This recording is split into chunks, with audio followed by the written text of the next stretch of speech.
health inspector arrived mid-lunch rush while we were searing sardines. He held up a red notice like it was a flag he'd won. The crowd booed before anyone knew why. The sardines hissed against the plancha at 205 degrees Celsius, lemon and smoke lifting into a line of waiting tourists that wrapped from our truck's service window to the shade of the jacaranda near Praça Luís de Camões. I had just rubbed coarse sea salt into the next pan when the inspector blue shirt with dark patches under the arms stepped through the side gate of the Lisboa Street Food Festival with a clipboard and the walk of someone who was practiced saying, "I'm afraid I have to shut you down." He didn't look at me at first. He looked past me, into the stainless gut of our truck, past the chalkboard reading, Sardinha plus Salada 9, past the stack of compostable plates, past my rolled sleeve forearm, and straight at the man I still called my partner at 12:41 p.m. on June 22nd, 2024. "Owner?" the inspector said, voice pitched for a crowd. Behind him, someone recorded with their phone.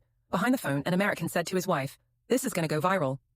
"I'm the owner," I said, because legally I was.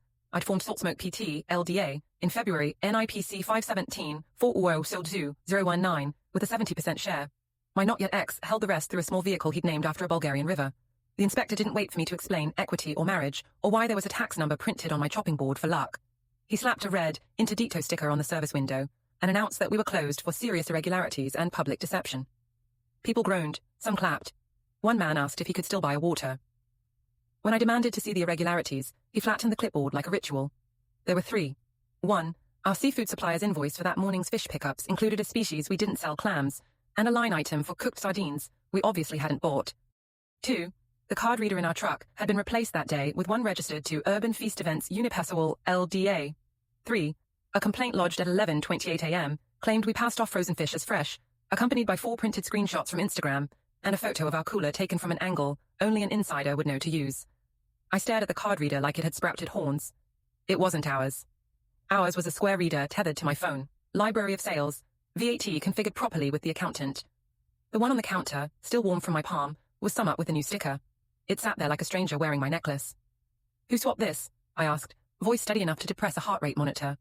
My partner head chef, tall, broad shoulders under a black tee, with our logo, wiped his hands on a towel that had cost me €50 because he liked Egyptian cotton even in hell. He smiled the way he smiled when we got a 5-star review and said, "Relax. I handled a temporary onboarding so the festival can settle our days take more efficiently. They'll take less in fees." He'd used that voice on me when he sold me on moving from Austin to Lisbon.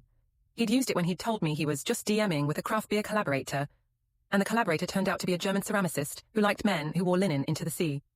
He'd used it when he said we should split ownership just for optics, because women founders are trending in food media. I set the spatula down. The sardines sizzled themselves into silence. The inspector, to his credit, didn't preen. Full story in the channel below.